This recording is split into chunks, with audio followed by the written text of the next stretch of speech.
Good morning.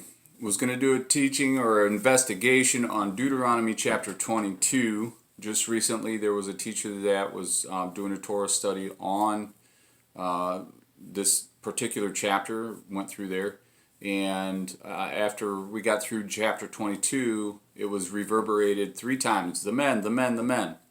And so it was so strongly put there that I was like, well, maybe I could be wrong. I thought that I was right about a lot of things many years ago, and there's a possibility that I could be wrong about this. Even though I've done an extensive study to include the Hebrew of the tzitzit, the garments, what is the nation of Israel, what is Bnei Israel, because we want to be obedient to our Father.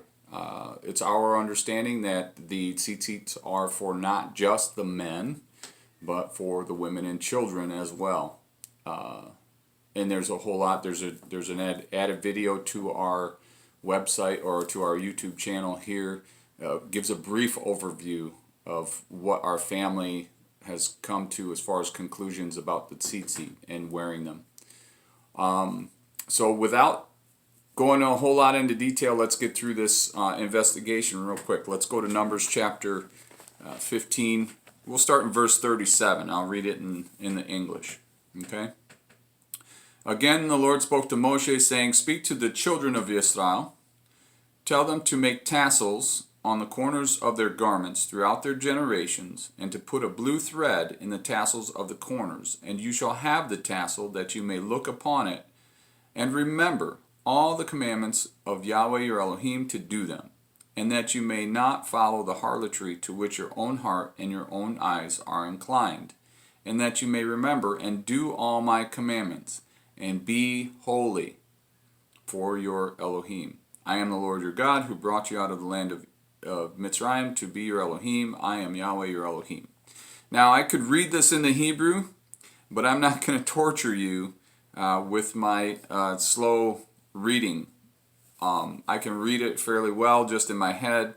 I will read the first 2 verses here just so that you can hear certain words. Okay. Vayomer Yahweh el Moshe lemor. Daber el bnei Yisrael va'amarta alehem ve'asu lahem tzitzit al kanafei bigdehem ledoratam venatnu al tzitzit hakanaf patil techelet. Okay, and there's one more time that it's going to mention tzitzit in the next verse, but the next verse is really long, and I'm not going to torture you with my Hebrew reading. So, with that being said, I want you to recognize certain words within the Hebrew text there. The first one, obviously, is tzitzit. It's mentioned 3 times in Scripture. Can mean tassel and or lock. Only 3 times in the Tanakh. 3 times. And you heard the 3 right here in Numbers chapter 15. Only 3 times. Okay? Then we got the word bigdehem. Alright? That's in verse 38. It's number 899 in the Strongs. This is the plural or for their garments. So the root word is beged. All right, can mean garment, clothing, raiment, robe of any kind, from the filthy clothing of the leper to the holy robes of the high priest, simplest covering of the poor to the costly coverings of the rich and noble. This is worn by men and women. Genesis 38:14 and 19 mention a woman putting on these garments, so widow's garments. Okay? The other word is techelet. We read in the Hebrew from the right to the left. I had to look at it. So you're reading here, techelet. All right? It's the violet or blue color. That's the thread that goes in there wrapped around the white. Okay? So you may see some that aren't wearing any color at all, just the white. The commandment is blue. There are some that are very particular about the blue. But that's the commandment. I just wanted you to get those words in there, because now we're going to go to Deuteronomy chapter 22, which is what this investigation is about. Okay? So, there are some key words in here. I think you'll find this interesting as we go through this. Another word that we have here that you might be interested in coming out of Numbers chapter 15 is the word kanafe. Okay? The seams or the hem or the wings of the garment. Okay? It doesn't necessarily say corners, which is another interesting thing that I found out. And also the word kedoshim. Kedoshim. Okay? The root word of that is kadosh. It's found as 6918 in your concordance, used 118 times. The word basically means set apart. You can find this word in Leviticus 19:2, 20 verse 7, 20 verse 26, Exodus 19:6, 1 Peter 1:16, 1 Thessalonians 4:7, and then for some reason, a lot of the ones, there are other verses throughout Scripture that align with this, but they weren't showing up in my Google search list. And those words, where it says be holy, actually have to do with what we have to do, which is how we do the holy part. And if you heard back there just a little bit ago in Numbers chapter 15, you heard the word be holy, right after he said, wear tzitzit. Keep that in mind. Leviticus 11:44 is another one. I'm not going to give you all the others that go with it. There's only a few others that tell us to be holy. And then it actually gives us instructions of what that means. So Numbers chapter 15 is one of those places where it gives us instructions as a people of what we need to do in order to be holy. So just keep that in mind. Kedoshim. Root word that is kadosh. Okay, let's go to Deuteronomy 22. Deuteronomy 22 sets off kind of strange, okay? It basically talks about how to deal with our brother. All right? I'm just going to read a couple of verses here. In the verse where verse 3 is going to be the interesting part. You shall not see your brother's ox or his sheep going astray, and hide yourself from them. You shall certainly bring them back to your brother. And if your brother is not near you, or if you do not know him, then you shall bring it to your own house, and it shall remain with you until your brother seeks it. Then you shall restore it to him. You shall do the same with his donkey, and so you shall do with his garment. With any lost thing of your brother's, which he has lost and you have found, you shall do likewise. You must not hide yourself. So the word for garment there is simlat. Okay? If you remember the word for garment back in Numbers, bigdehem. Different words. Okay? Let's continue on. I'm just going to have you read the rest of that all the way up to verse 5. Then we have verse 5 that jumps out.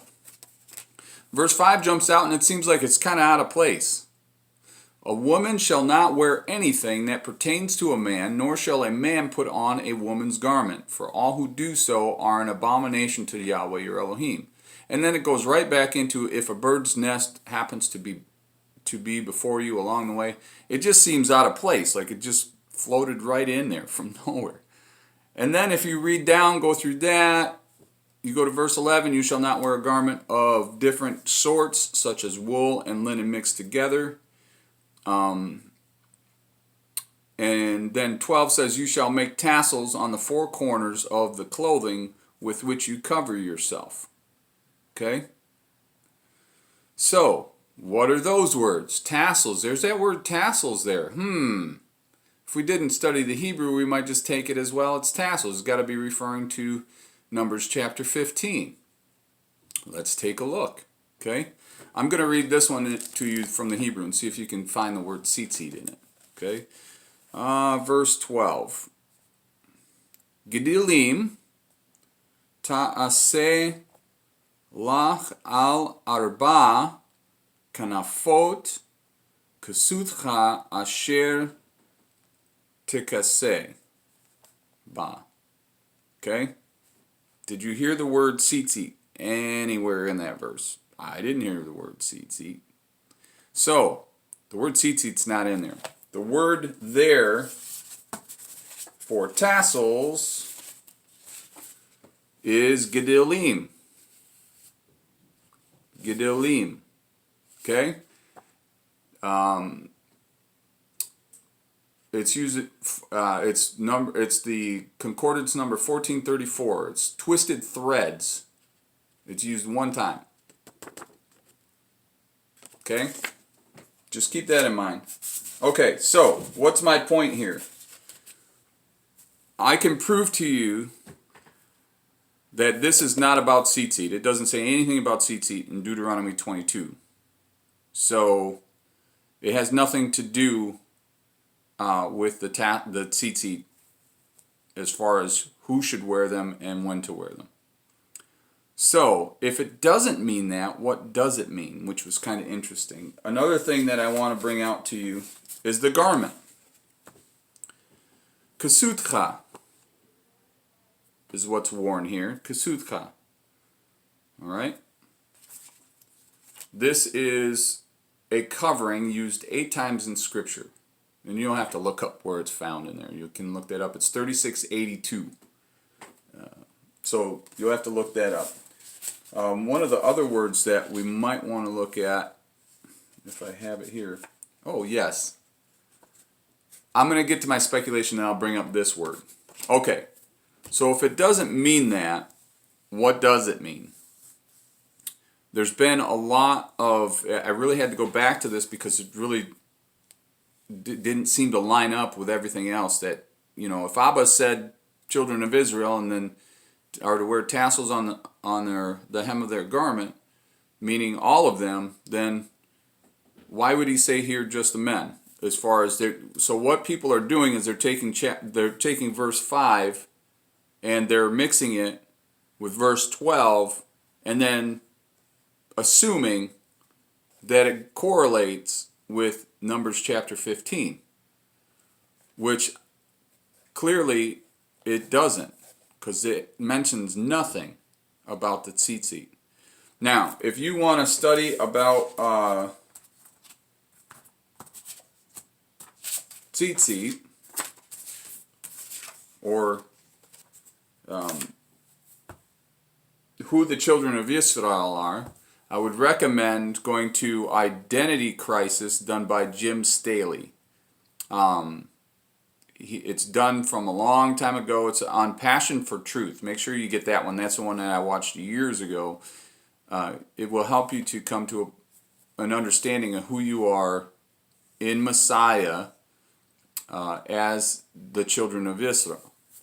So if you get a chance, go to that. Also on this channel, there is another teaching. It's done by another man. He's actually a Jewish man doing a research of why aren't women obligated to wear tzitzit. So it's coming from a Jewish rabbi, which was a very good study and very encouraging, because he couldn't, well, I'll let you look at it. So if you get a chance, look at those. So what's my speculation here? Actually, it's more of an affirmation now after this morning study, because I went back through it again this morning. If you go back to chapter 20 of Deuteronomy, it says, when you go out to battle, and then verse 5 says, then the officers shall speak, and verse 8 says the officers shall speak, and when you go, in verse 10, when you go near a city to fight against it, well, what does that mean? Okay, or when you get into chapter 21, it says, if anyone is found slain lying in a field in the land which the Lord your God is giving you to possess, it sounds like it's out of place if you're not in a certain mindset. Okay, Israel's just moved into an area and occupied it militaristically or whatever. They've been there dwelling in peace, but they have surrounding neighbors that may or may not agree with why they're there. So just think about, if they found a body laying in the field, especially if it was theirs, you need to, or someone else's, but somebody could be setting them up for war, making accusations, making false accusations, because later on in verse 6 and 21 it says, "And all the elders of the city nearest to the slain man shall wash their hands over the heifer whose neck was broken." So they're going to the elders of the city to get their word, basically, that they didn't do it, so that they avoid a war. So keep that in mind. And so then we go on to when they capture a woman, how they treat them. 20, and then we get into chapter 22. You shall not see your brother's ox. Okay, so getting to the skinny of it. I think it's for soldiers. From verse 20 or chapter 20 all the way to, I believe it was 26. Don't quote me on that last part. But it's, if you read it if you were a soldier like I was, it makes sense, because a soldier will have two sets of rules: your civilian rules and you're bound by military rules. So this reads to me like a what we call the UCMJ, Uniform Code of Military Justice, within the Torah for soldiers. And it's a standard operating procedures for different things for soldiers and their families, because our families, when we were in the military, they still had more rules than what the civilian populace would have. And when we get to 22, a woman shall not wear anything that pertains to a man, in verse 5, nor shall a man put on a woman's garment, for all who do so are an abomination to Yahweh. Well, that's talking about a woman not putting on men's armor. And this is what I found this morning, which was interesting. It says, Kali Gever. Now, you might recognize the word Gever. It's man. Kali, though, is actually Strong's 3627, an article, utensil, or vessel. Okay? Here's the other part. This stands out and makes the most sense. Okay? There's a bunch of other meanings like vessels or utensils and stuff like that, but these three stand out and make sense according to the context and my previous speculations about what that actually is. Okay? It can also mean armor, equipment, or weapons. So a woman is not to put on armor, equipment, or weapons that pertain to a man. Okay? Okay, well, what's the garment, Nate? What's the garment? Remember what I showed you earlier? Simlat. Okay, simlat. In verse 3, if you go back in 22, it's returned to the man. It's given to a man. It's the same word used in verse 3 in chapter 22. It's given back to him. But in verse 5 it says, don't put it on. So, it's number 8071 in your Strongs. It can mean a wrapper or mantle. Can also mean a cloak, cloth, or dress. In today's society, in the Hebrew society, it is worn as a dress. Okay? So, the other thing I found in my studies, it says, perhaps by permutation from the feminine word of semel, 5566, through the idea of a cover assuming the shape of the object beneath it. So, I guess skinny jeans are out. So, we're not to wear, especially if we're men soldiers, we're not to put on a woman's garment. One of the things that we had in the military was we had a poncho liner, and man, that thing was great. But from what I'm gathering from that particular verse is that, look guys, don't try to dress like a woman, you're a soldier. It's an abomination to Yahweh. Okay? Then we get to verse 12. You shall make tassels. Oh my goodness. You shall make tassels. Big dealim. Well, what are those? Well, if we go along with the concept of that this could be a part of the SOP for the men that are soldiers, it could be their rank. expressing their rank. Let me see which one it is. You'll have to look that one up. I forgot to write this down. But one of the words in there is rank, for a description of what those were. It could be their rank. And if you also notice, the word arba is in that verse. 4, the number for 4. It's not in Numbers chapter 15. So that whole idea of wearing our tzitzit on the 4 corners of our garment, somehow we've blended Deuteronomy 12 and Numbers 15, verse 38, Deuteronomy 22:12. Somehow we've blended that. So the whole idea of us wearing on 4 corners of our garments is not true. It just says on the hem, or on the edges, or on the wings of the garment, which may be where our Native American brothers get that whole fringe thing that's hanging off of the 4 corners of their garments as they are coming to Torah. Maybe, maybe not. So just keep that in mind. And the word for clothing in verse 12 is kasutcha. Okay, and I gave you that one. It's a different word. Okay, I'm not going to kick the horse that much longer. I don't like kicking horses anyway. But Deuteronomy 22 has absolutely nothing to do with the tzitzit. So keep that in mind as you continue to walk out your salvation with fear and trembling. And I just want to encourage you, what you do with this information is totally up to you. The tzitzit are for the men, the women, and the children. It's part of being set apart. And I hope that this teaching has blessed you. And if there are any questions, please feel free to give me a holler. I am up to any discussions, within reason, I guess, about this teaching. If you have, if you wouldn't mind liking it and even sharing this video, that would be great. And yeah, we're going to be going to the teaching on Numbers chapter 15:38. I'm probably going to do that right after this one. I had one before, but it seemed like it was too long. So I'm trying to keep it under 30 minutes, which is where we're at. So anyway, shalom to you, and I hope this teaching has blessed you.